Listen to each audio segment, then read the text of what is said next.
Hey guys, welcome back.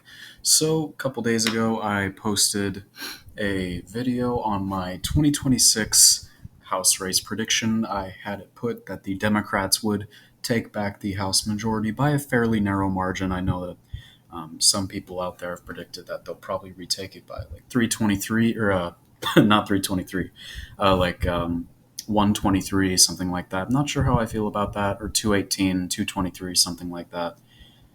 I'm not sure if the Democrats will be able to win back the House by that much. I'm thinking more so 219, 220. Um, but who knows? Who knows? But in that prediction, I had the Democrats winning back a majority. Now we're going to be taking a look at the 2026 Senate race that is coming up. This is going to run pretty much the same way. Obviously, for a necessary majority, you're going to need 51, although in the case of the Republicans who are already in control of the Senate, 50 is pretty much a guarantee that they have the majority. So, let's get started. We're going to be going through each of these available states who are having elections in 2026 by alphabetical order. So, let's get started with Alaska. So, Dan Sullivan pretty much has, I think, Alaska on a pretty solid lead here. I think the only possible way Alaska could be open up for the Democrats is if someone like Mary Peltola runs for this Senate seat, but I think she's far more likely to run for governor. And I even discussed that in my House video how Mary might be able to shift it over to the Democrats, but I just don't see her running as representative, but she could have. And same thing goes for the Senate race. If she runs for the Senate seat, I would probably drop Alaska down to a lean Republican victory, but for now, I'm going to have it down as a likely. Then we have Alabama and Arkansas, which are pretty solidly Republican with Tommy Tuberville and Tom Cotton here. I don't really see them facing any significant challenge this race, so I'm going to put Arkansas and Alabama as a two solidly red states for the Republicans here. John Hickenlooper in Colorado and Chris Coons in Delaware. I think these seats are pretty much safe for the Democrats. Colorado and Delaware in both the House, the Senate, and whenever I get to the governor races are pretty much solidly locked down for Democrats. I think at this point, going to be some two safe states right there. And we have in Florida Ashley Moody. Um, I'd probably put Florida as a likely for the Republicans. There's a chance the Democrats have some surprise candidate that they can run. There's a lot of scandal following some Florida politicians in there. Matt Gaetz being the obvious one. He's been involved in numerous sex scandals and allegations. And pretty recently, Byron Donalds, who might have been attempting to run for governor, has gotten into some controversy there. So I'm not entirely sure what the deal is there. But besides all that drama, I don't really see the Democrats dropping this race down to anything below likely for the Republicans. So I'm going to put Florida as a likely for Republicans here. In Georgia, we have John Ossoff running for re-election. So John Ossoff's a fairly popular candidate. He managed to win to flip Georgia back for him. The only problem is Brian Kemp is looking to be running for the senator seat. It's not guaranteed. He could do something else entirely, but if Brian Kemp, the current governor of Georgia, who's about to his term's about to expire, if he runs for that Senate seat, I see Georgia being won for the Republicans by a tilt or a lean margin. However, that seat or that Republican nomination is still up for grabs. There is a very slim chance that someone like Marjorie Taylor Greene runs for that office or for that seat. If that's the case, I think Ossoff wins by a lean, maybe even a likely margin. But just given that there hasn't been really any solid pick for the Republicans as of now, I'm going to put Georgia as a tilt for the Democrats here. Then we have Iowa with Joni Ernst. Um, yeah, I don't really see uh, Democrats flipping this seat as at least in 2026. There has been some recent polling showing that the Democrats are pulling ahead in some cases in Iowa, but I don't see them flipping this seat in the Senate. Then we have Idaho and Illinois with Jim Risch and Dick Durbin. Again, pretty solid states for both the Republicans and the Democrats. Idaho, a very uh, safe state for the Republicans, and Illinois, a very safe state for the Democrats there. So I don't really see any too much challenging going on here. So who knows? But I think that these two are very safe for their respective parties. Then we have Kansas and and Kentucky. So I think Kansas is probably more than likely safe. Same for Kentucky. Even as Mitch McConnell is getting older and older, he's still been consistently winning Kentucky. Majority or minority leader for the Republicans. I can't remember which one, but right now he's on his seventh term. He's been serving since 1985. I don't think Democrats are flipping Kentucky in the Senate race anytime soon. I think both these states are solidly locked down for Republicans. Same for Louisiana with Bill Cassidy. Just Louisiana being pretty much a consistent Republican state here. Don't see much hope for the Democrats here.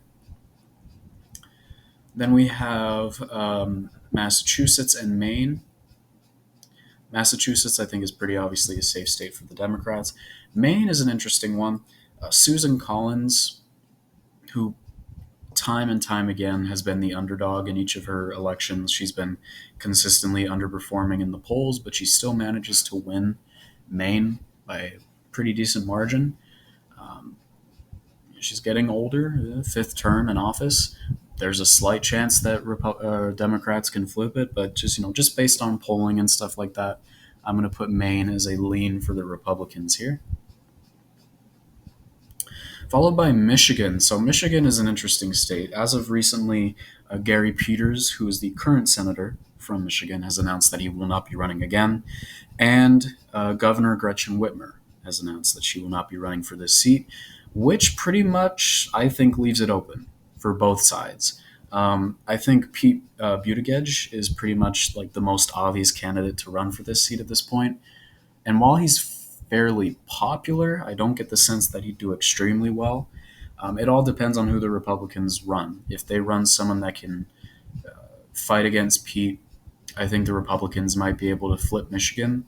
For now, I'm going to put Michigan as a tilt and an ever so closely tilt state to the Democrats here, but who knows?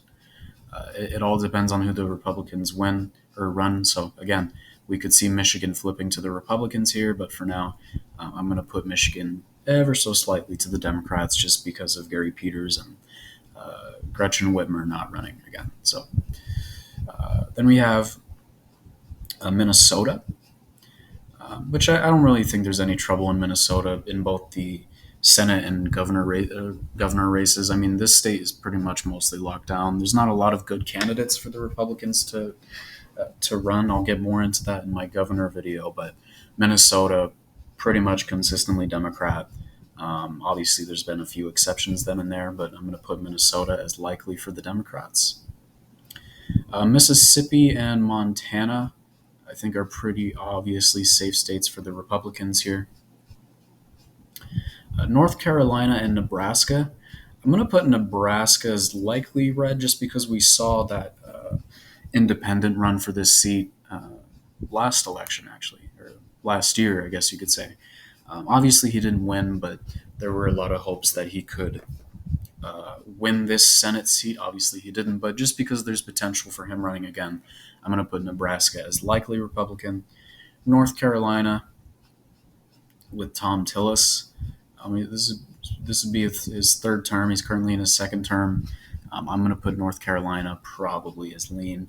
Depends on who the Democrats win. I think if they run someone like Roy Cooper, I think he might be able to narrowly win the state. Might be able to win the state by a decent chunk, just given how popular he is. But again, until we know who's running, I'm not sure if we do know who's running.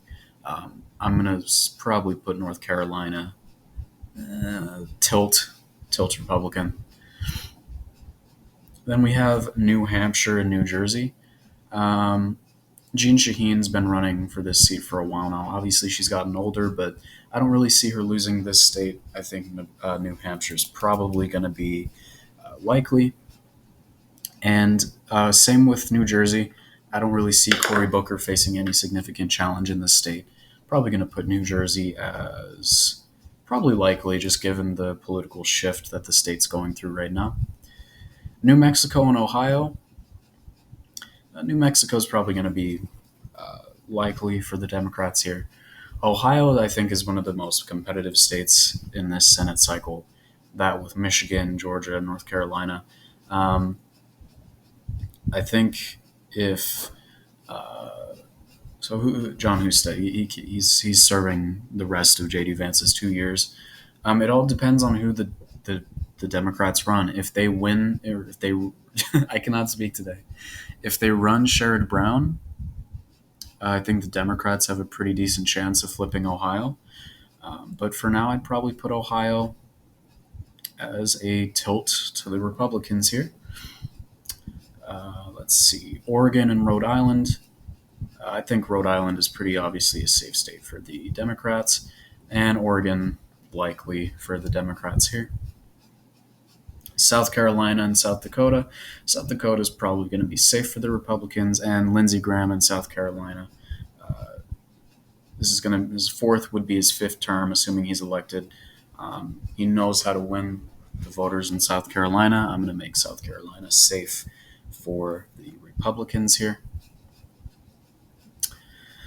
Then we have Tennessee and Texas. Bill Hagerty again. Tennessee's not really a state that Republicans need to worry about, so I'm going to make it safe. Texas is another state that it all depends on who the Democrats win, but just given the current shift in Texas, Florida, Ohio, New Jersey, given kind of pretty much the entire nationwide shift to the right, I'm probably going to put Texas as a likely Republican. Then we have Virginia and West Virginia. I just realized I missed Oklahoma, and there you have it. The Republicans have their necessary majority, but even if they didn't get 51, they'd still pretty much have a majority with the vice president. West Virginia, probably again solidly safe for the Republicans here. Wyoming, solidly safe for the Republicans here. And Virginia, there is the chance that Glenn Youngkin could run for this Senate seat. His term's about to expire as governor of Virginia. I don't see him doing that, and I think I could be wrong, but I think he's said that he's not going to run for that seat. If he does run for that seat, I think Virginia is probably a lean, maybe even a tilt to the Democrats. But assuming he doesn't run, I think Virginia is probably likely Democratic state. And there you have it. So as of today, February 10th, 2025, my current prediction for the 2026 Senate race is, I think this is the exact same. Democrats 47 seats, Republicans 53. I could be wrong, but I think that's the current number of seats right now, if I'm not wrong. Let's check real quick. Yeah, current Senate. Yeah, look at that, 47 to 53. So really, assuming nothing changes that pushes the vote to the Democrats or the Republicans, um, assuming this all stays the same, which it likely won't, because we still have pretty much a year, 2 years until this race technically. Um, Assuming it all stays the same, the Senate is looking to be pretty much unchanged. Um, I think I think the state that Democrats really need to worry about is Michigan. Given the number of strong candidates that have dropped out of that race, there's nothing inherently wrong with Pete Buttigieg, but just the fact that he's kind of seen as a filibuster in Michigan, right? He's pretty much just been the mayor in a town in Indiana. It doesn't bode well for Democrats, and I think it's entirely possible that Republicans can flip this seat in Michigan by a tilt margin. That would bring them up to 54 here.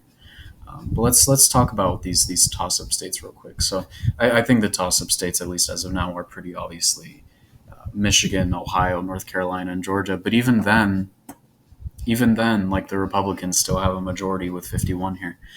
So there needs to be a huge effort from the Democrats here. They need to make gains in And they need to win all of these states. They would need to win Maine. They would need to flip a state like Iowa or Nebraska, but Nebraska is heavily unlikely.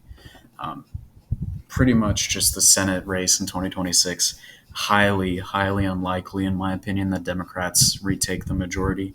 Um, they definitely need to make sure that Michigan is locked down because right now it's ever so slightly in their favor. Depending on who they run in Ohio, they have a solid chance of flipping the state, but at least as of now, I see Republicans holding on to it. Depending on who the Republicans win or run, they can flip Georgia, but for now, I have Democrats narrowly holding Georgia. North Carolina depends on who the Democrats run, but for now, I have it narrowly tilting to the Republicans.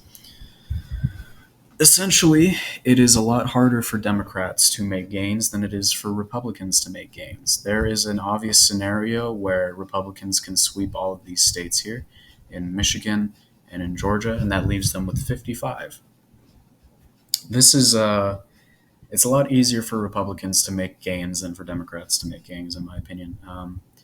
I feel it's extremely difficult for them to win all four of these states, and I feel like it would be nearly impossible to win a state like Florida, Iowa, Nebraska, maybe Alaska, Texas. They could maybe flip Maine. If they do that, then it's 50-50. But again, Republicans still technically have a majority with the vice president. So um, this is the this is the best case scenario for Democrats, at least in my opinion, as of now, is that they can bring it down to a 50-50 split, hoping that they can garner Republican support in their sessions. Um, Overall, the future's not looking too good for the Democrats in the Senate in terms of retaking that majority. But yeah, so that's all I have for today. Hope you guys enjoyed. Let me know if you agree with me or disagree with me. Let me know why. Let me know what states you change. Yeah, we'll have to see what this map looks like in the future because as of now, things haven't really changed too much. But yeah, hope you guys enjoyed, and I will. I'll probably be doing a governor's race sometime within the next day or so. So look out for that. Hope you guys enjoyed, and I will see you in the next one.